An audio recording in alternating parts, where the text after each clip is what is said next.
Assalamualaikum warahmatullahi wabarakatuh. Halo teman-teman semua, bagaimana kabarnya hari ini? Semoga teman-teman dalam keadaan baik ya.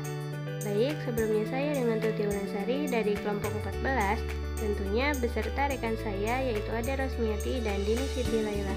Di sini kami akan membahas sebuah topik mengenai efusi pleura. Silahkan disimak ya teman-teman, semoga bermanfaat. Efusi pleura merupakan suatu kondisi di mana terdapat cairan berlebih di rongga atau kapum pleura yang disebabkan oleh ketidakseimbangan antara pembentukan dan pengeluaran cairan pleura. Seharusnya cairan yang diproduksi pleura mengandung 10-20 ml yang berfungsi sebagai perumas saat paru-paru bergerak sehingga pernapasan menjadi lancar. Kondisi seperti ini biasanya disebabkan oleh komplikasi dari penyakit lain, seperti penyakit infeksi dan kanker baik di paru-paru maupun organ lain. Efusi pleura dibagi menjadi dua. Pertama, efusi pleura transudat terjadi karena adanya kebocoran pada pembuluh darah karena tekanan yang terjadi atau rendahnya kadar protein sehingga cairan menumpuk di pleura. Dua, efusi pleura eksudat terjadi karena adanya cairan yang berasal dari peradangan pleura dan paru-paru.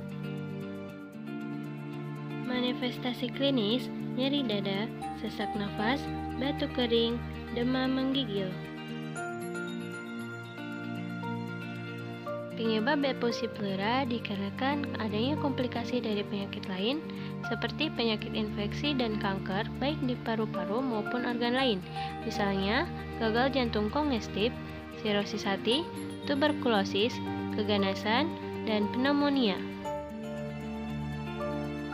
Ada beberapa faktor yang memicu terjadinya resiko ini, seperti orang yang aktif merokok, minum minuman beralkohol, pernah menderita tekanan darah tinggi, pernah menjalani prosedur dialisis, dan menjalani perawatan atau pengobatan kanker yang mempengaruhi tubuh menahan cairan. Diagnosis ditegakkan berdasarkan anamnesis, pemeriksaan fisik, dan pemeriksaan penunjang. Untuk menegakkan diagnosis adanya efusi pleura, dalam anamnesis perlu untuk memastikan gejala yang dirasakan oleh pasien. Nah, teman-teman, penumpukan cairan ini kadangkala sulit untuk dicegah, karena efusi pleura ini diakibatkan efek dari gangguan kesehatan lainnya. Jadi, jagalah kesehatan sejak dini dengan berolahraga secara teratur dan mengkonsumsi makanan bergizi seperti buah dan sayur, berhenti merokok, hindari minuman beralkohol, dan melakukan pemeriksaan secara berkala bila kamu memiliki penyakit atau kondisi tertentu.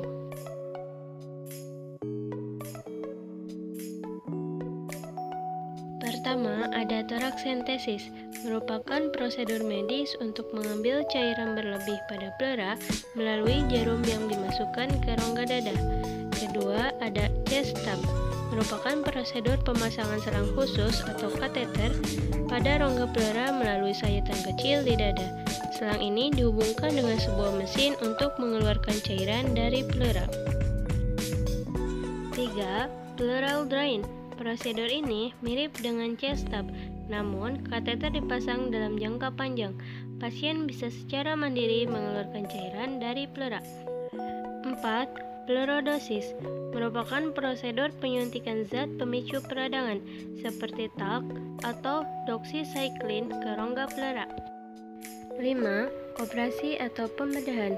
Operasi dilakukan dengan mengangkat jaringan pada rongga dada yang diduga menyebabkan efusi pleura.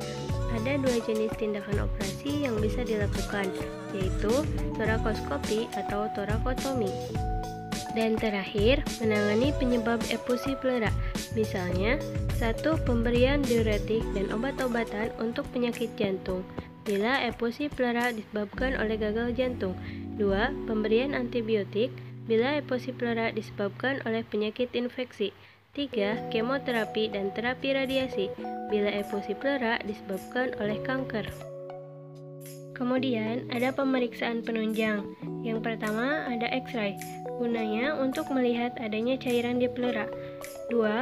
Tes ultrasound atau USG Gunanya untuk melihat apakah cairan di pleura mengalir atau hanya berkumpul di satu titik. Selanjutnya ada CT scan, gunanya untuk mendapatkan gambaran lebih jelas mengenai letak cairan. Dan terakhir ada percutaneous pleural biopsy, pemeriksaan pada pasien dengan efusi pleura eksudat yang pemeriksaan sitologinya tergolong non-diagnostik atau terdapat tanda-tanda keganasan. Baik, terima kasih atas perhatiannya teman-teman. Assalamualaikum warahmatullahi wabarakatuh.